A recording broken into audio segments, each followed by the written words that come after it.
Melancólicos têm mais dificuldade para terminar relacionamentos? Sim, muita. Por dois motivos. Primeiro, porque a gente aguenta muito mais dor por muito mais tempo. Por algum motivo, o melancólico sofrendo na relação, ele acha que é tudo culpa dele e que se ele mudar, ele vai conseguir salvar o outro. Ele acha que esse sofrimento é o fardo na vida dele que ele merece carregar. Então ele vai aguentando aquela dor, achando que aquilo é isso que ele merece. E segundo, mesmo quando ele sabe que deve terminar, ele tem muita dó de machucar o outro. Ele não consegue falar porque ele fica ensaiando o momento perfeito, as palavras perfeitas, e sabe que vai sentir culpa por achar que vai machucar o outro. E aí, toda vez que ele quer terminar, a mãe da pessoa fica doente, a pessoa é demitida, e aí ele acha que não vai conseguir fazer isso com ela agora. Ah, é difícil, é difícil. Pessoalmente, ele é uma pessoa, um melancólico. No WhatsApp, ele é outra. Isso aqui é muito comum no melancólico, porque a gente se expressa muito bem escrevendo. É muito mais confortável, é muito mais livre. Eu tenho meu tempo para pensar. Não me preocupo com o olhar do outro me julgando e pesando sobre mim. Então, pra gente, escrever é a comunicação que a gente funciona muito bem. E pessoalmente já é outros 500. Que aí já vai entrar ansiedade social, peso da opinião alheia, julgamento, contato visual, desconforto com o próprio corpo. Então, realmente, melancólico é assim. Escrevendo, digitando, escrevendo carta, a gente é bem mais desinibido. E aí, pessoalmente, já dá mais medo, né? Já demora, é mais travado. Fale sobre os ciúmes no melancólico. É normal ser extremamente exagerado, talvez doentio. Bom, nada que é doentio é normal, né? Mas o melancólico é comum ter pensamentos de ciúme exagerado, obsessivo dentro da cabeça. Agora, demonstrar esses ciúmes é outra história. Porque a gente não quer incomodar. Então a gente guarda os ciúmes. A gente engole e finge que ele não existe. Mas por dentro, principalmente ciúmes retroativo, ficar imaginando o relacionamento anterior do parceiro ou da parceira, ficar imaginando que ele vai encontrar alguém muito melhor do que eu e tenho medo de perder.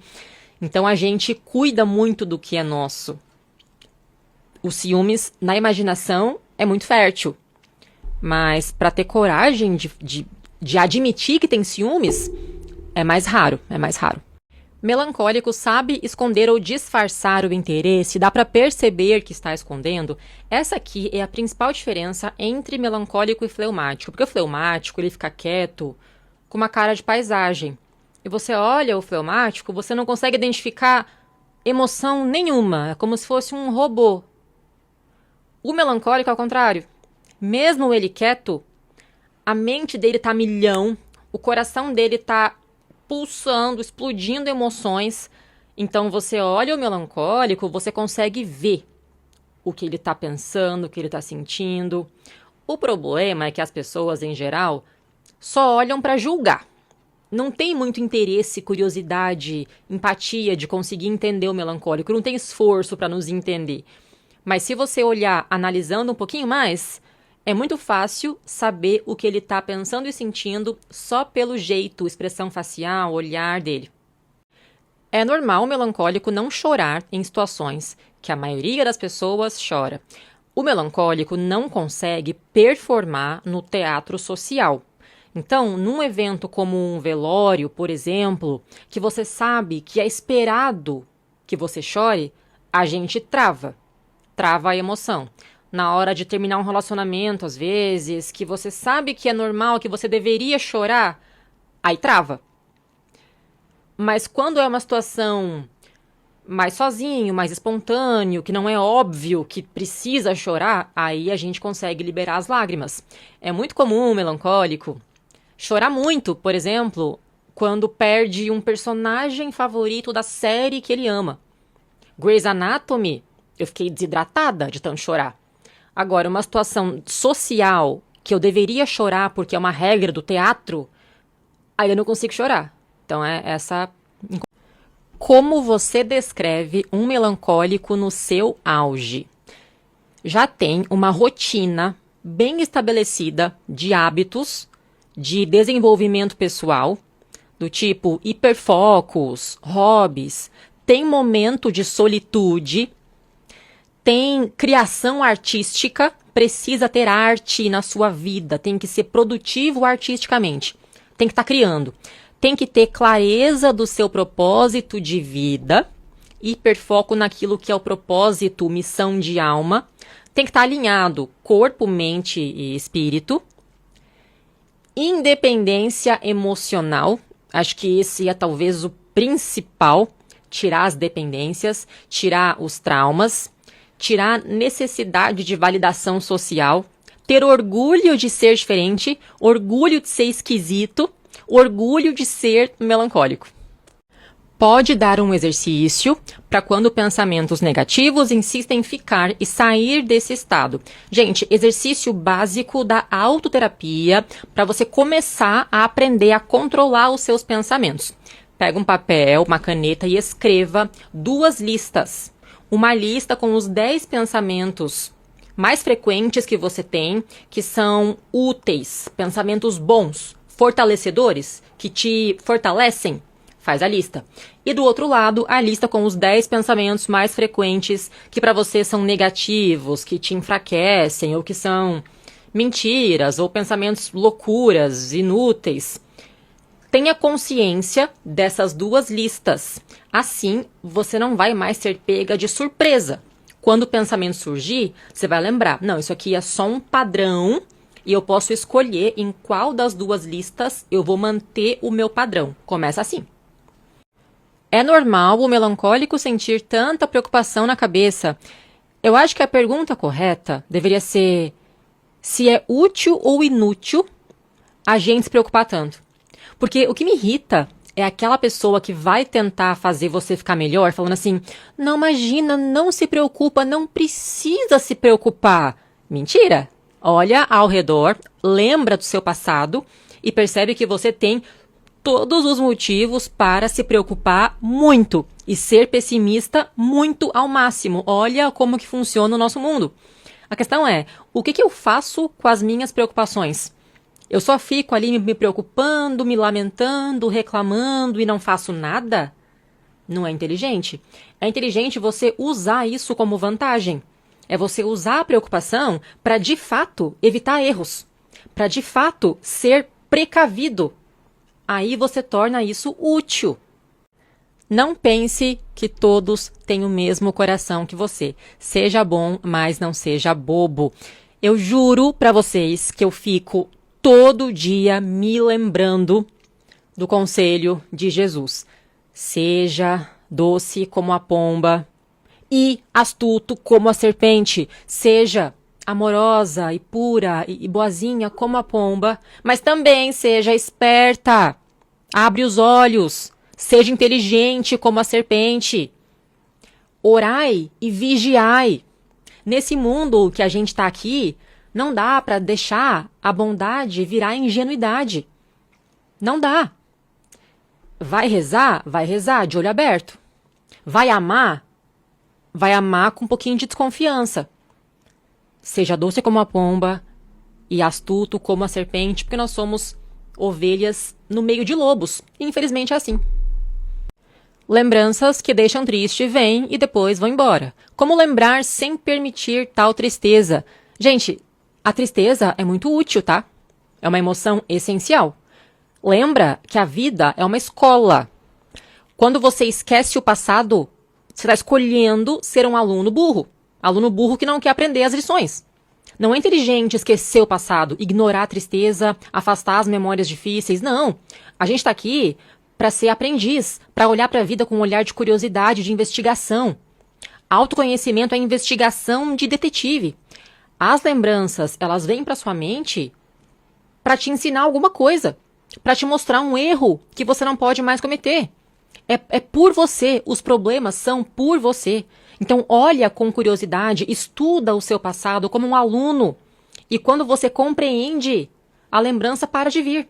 A superação é uma consequência natural da compreensão. Sou melancólica, tenho dificuldade em falar sobre mim, minhas conquistas, tudo mais. É normal? Sim, melancólico é assim. Qualquer coisinha que eu faço por mim, eu já acho que é egoísmo. Qualquer coisinha que eu falo sobre mim, eu já penso que eu tô me achando, sendo arrogante, eu não posso. Eu falo muito do meu trabalho aqui, é porque é me comunicar. Eu tô treinada pra falar aqui. Mas eu, enquanto pessoa, pessoalmente, numa roda de conversa, jamais que eu vou espontaneamente falar algo sobre mim. Colocar a minha opinião, o que que eu acho, se eu já vivi isso. Porque tudo que eu vou falar, eu me sinto intrometida, como se a minha opinião, ninguém vai querer saber da minha opinião. E se eu falar e alguém me interromper e nem quiser ouvir o que eu vou falar, então, o melancólico nunca vai ter iniciativa de falar, eu sou isso, eu sou aquilo. E isso atrapalha demais a nossa socialização. Acabei virando um melancólico fleumático. É o que eu acho mais perigoso de todos. Seria possível voltar a ser só melancólico? Claro, gente. Autoconhecimento é isso. É tirar as máscaras. Tirar o peso dos traumas.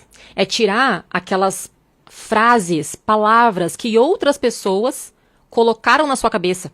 Tirar as crenças que outras pessoas enfiaram na sua cabeça, porque você era criança, você era jovem, você era sensível demais, você não sabia ainda se defender, você não tinha consciência para julgar entre certo e errado, entre bom e mal.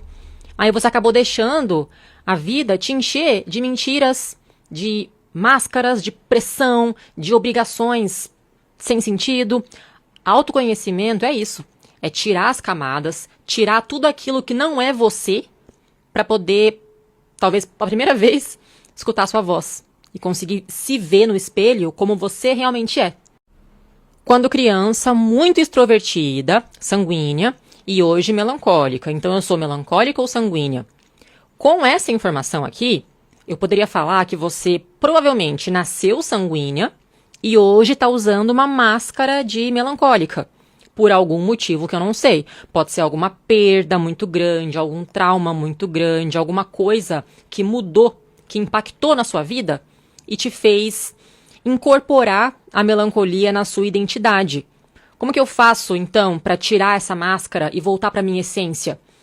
Vai ter que, do mesmo jeito que quem nasceu melancólico, como você está melancólica hoje, vai ter que aprender sobre melancolia, entender o temperamento melancólico, aprender a usar os mecanismos, aprender tudo sobre como funciona a melancolia, fazer inclusive a terapia para melancólicos. Assim, estudando, você consegue tirar, separar o que é melancolia e o que é você. Me identifico com quase tudo do melancólico, mas nunca fui o excluído, porque eu mesmo me excluía porque gosto de ficar só. Mas se você se excluía, então você viveu como um excluído. Esse é o ponto. O melancólico não consegue pertencer ao grupo dos demais, não consegue se conectar com os demais como eles se conectam tão facilmente. Você sempre se sente distante, isolado, esquisito, sempre como observador das pessoas ao invés de conseguir participar com elas espontaneamente. Você sempre está olhando com um olhar diferente, um olhar mais crítico, um olhar mais analisando as pessoas. Então, o melancólico, sim, ele vai conviver, ele vai viver a parte da sociedade. Alguns vão se sentir marginalizados por causa disso e vai enfraquecer. Outros vão sentir bem melhor, especial, por ser diferente. Eu descobri que sou melancólica artística. Fale sobre. É muito simples. Tem dois tipos de melancólico, aquele mais artista e o mais cientista. O artista é aquele melancólico mais sentimental. Ele é guiado pelo coração. Ele está no auge da empatia, da ingenuidade. Ele vê o mundo como se fosse uma história de filme, de romance. Ele confia com facilidade. Ele se apaixona, paixões platônicas, o tempo inteiro. Ele ama demais, ele se expressa, ele cria alguma arte, obviamente. Eu sou mais essa. E tem a melancólica, o melancólico cientista, que é mais frio, mais fechado, demora para se permitir se apaixonar, não é guiado muito pelo coração, ele congelou o coração, é muito detalhista, ciência, números, planilha, exatas. Então ele vai para dois possíveis caminhos com a melancolia.